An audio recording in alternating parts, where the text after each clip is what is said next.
I'll start with saying this isn't medical advice. Consult your doctor before you try to do any sort of fasting or changing your diet. But I just wanted to share my experience doing a 5-day fast. The setup to this was I was doing an intermediate stop in Pensacola for 4 weeks doing a Navy recruiting course. So during that course, I started the first 3 weeks of that course. I was doing intermittent fasting, eating with a 6-hour feeding window from 7 a.m. till about 1 p.m.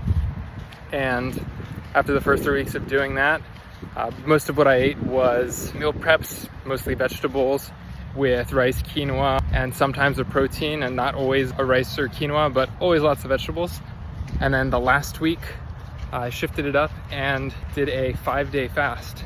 So on Sunday, of course, Lauren and I pigged out and we had Panda Express. I got the double teriyaki chicken with lo mein. And then for dinner, we had Domino's. We split a pizza and went halfsies. And then we pigged out on that one too. But that kicked off the 5-day fast. Today is Friday. So last meal was Sunday at around 6-7 p.m. and tomorrow morning I get to eat again, so that's exciting. But throughout that whole fast, I guess a couple things to cover. The diet that I had leading up to it set me up to be able to, body was able to handle it well. And I still kept working out, so I did CrossFit and biked to work on Monday, Tuesday, and Wednesday. And we did a lot of walking as well. And my body handled it fine and didn't feel too bad.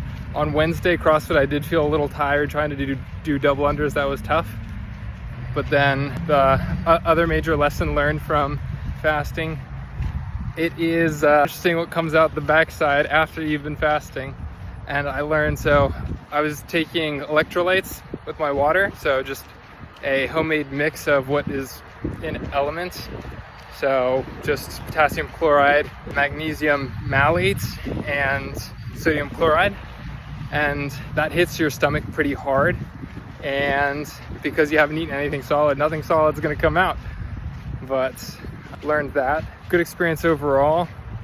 Seats for doing a 5-day fast is here and then in your blood results. So I'll share the blood results. You definitely get deep into ketosis and you feel it. Like you can't really, after 3 days of fasting, you can't really pedal as fast on the bike as you were when you were fresh.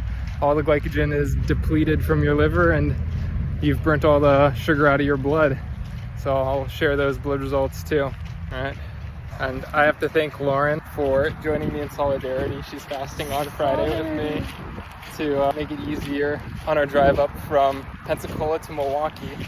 Oh, you're not having fun. I'm not having fun. Yeah, it's the hunger comes in pangs, but my hunger never. They're short pangs and they do go away.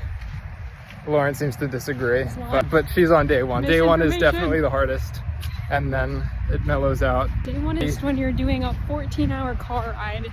It mellows out for sure. Cleaning the Lancet. We'll do glucose first. 37. It's a little low.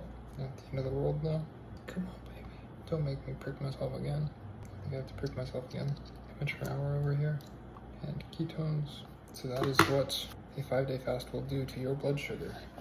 You will also get shredded because you burn all your fat off of your body. There's the receipts. Made it up to Cleveland with Lauren's parents. Stepping on the scale and getting my blood sugar before eating. Cannot wait. 166. 67. Dawn effect hit. Starvation mode hand activated. Thank you to Evan and Maria for this wonderful breakfast. Yay.